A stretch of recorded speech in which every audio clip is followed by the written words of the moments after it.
Olá, o meu nome é Victor, e no último vídeo vimos como funcionam as flags de condição, instruções condicionais e branch instructions. Nesse vídeo veremos como loops funcionam em ARM. Loops executam um bloco de código repetidamente, dependendo de uma condição. While e for são construções de loops comuns em linguagem de alto nível. Veremos como traduzi-los para ARM Assembly utilizando branch condicional no processo. While executa repetidamente um bloco de código até que uma condição não seja satisfeita. O código de exemplo mostra um while que tenta determinar o valor de x, tal que 2 elevado a x seja igual a 128. Ele executa 7 vezes até que poll seja igual a 128. Como visto anteriormente com ifs, o código assembly para while testa a condição contrária daquela escrita na linguagem de alto nível. Se a condição oposta é verdadeira, nesse caso R1 igual a 32 em hexa, o while acaba. Senão, o branch não executa e o bloco do laço é executado. É muito comum inicializar uma variável antes de começar um while, checar essa variável na condição do laço e fazer mudanças em cada iteração do laço nessa variável. Laços do tipo for são atalhos convenientes que combinam inicialização, checagem da condição e mudança da variável, tudo em um lugar só.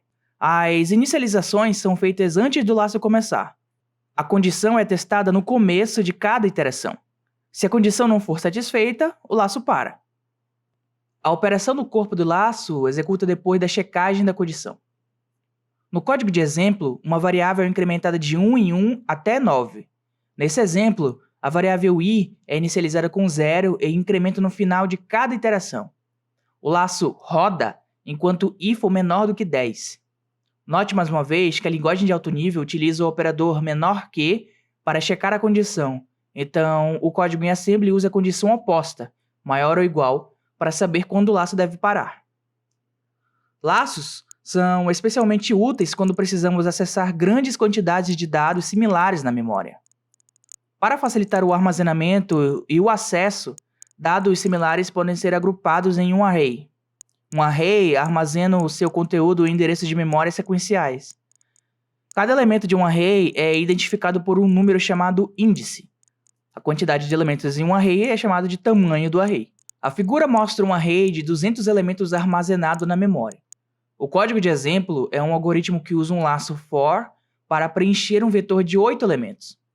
Nesse código, é possível notar o uso do pseudo-instrução dcd, utilizada para preencher um vetor rapidamente. A instrução LDR nos permite utilizar uma expressão como segundo operando, e ao fazermos igual array, na prática estamos colocando o endereço do primeiro elemento em R0, configurando assim o endereço base. O int do array é a variável i, ao invés de uma constante. Então, precisamos multiplicar por 4 antes de somar com a base. Os endereços são múltiplos de 4. Em ARM, é possível multiplicar o índice, somá-lo à base e carregar um valor da memória, tudo em uma única instrução. Ao invés de usar a sequência de instruções LSL e LDR, podemos fazer isso assim. R1 sofre um shift para a esquerda de 2 e depois é somado ao endereço base, R0. Logo, o endereço da memória é R0 mais R1 vezes 4. Além do truque mencionado, ARM oferece endereçamento por offset, pré-indexado e pós-indexado, que permite um código compacto e eficiente para acessar arrays e fazer chamada de função. Na imagem, é possível observar exemplos de cada tipo de armazenamento. Em cada exemplo, o registrador base é o R1 e o offset é o R2. Também é possível utilizar offsets negativos, apenas escrevendo "-R2", por exemplo. O offset também pode ser um imediato no intervalo de 0 a 4095 e pode ser somado ou subtraído. O endereçamento por offset calcula o endereço como o endereço base mais ou menos offset, e o endereço base não muda. O endereçamento pré-indexado calcula o endereço como endereço base mais ou menos offset e atualiza o endereço base para o novo endereço calculado. O endereçamento pós-indexado calcula o endereçamento como endereço base e, só depois de acessar a memória, o endereço base é atualizado para base mais ou menos offset. O exemplo mostra o código anterior, mas utilizando o acesso pós-indexado. Números no intervalo de -128 a 127 podem ser armazenados em um único byte ao invés de uma palavra inteira. Porque existem muito menos do que 256 caracteres em um teclado em inglês, os caracteres da língua inglesa são representados por bytes. A linguagem C usa o tipo char para representar um byte ou um caractere. ARM oferece load byte e store byte para acesso a bytes individuais na memória. A instrução strb armazena o byte menos significativo de um registrador com 32 bits no endereço de um byte especificado na memória.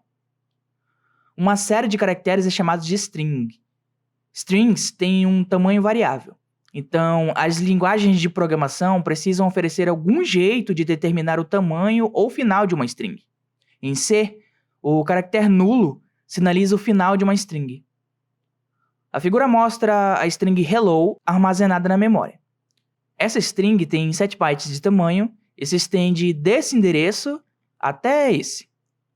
O primeiro caractere da string, H, está armazenado no byte de endereço mais baixo. O código em C, mostrado na imagem, converte uma string de caracteres em minúsculo para os mesmos caracteres em maiúsculo, utilizando um laço for para iterar sobre a string. E o código em assembly no visual mostra como podemos traduzir isso para ARM. Para simplificar, no código em assembly assumimos que a string já está inicializada.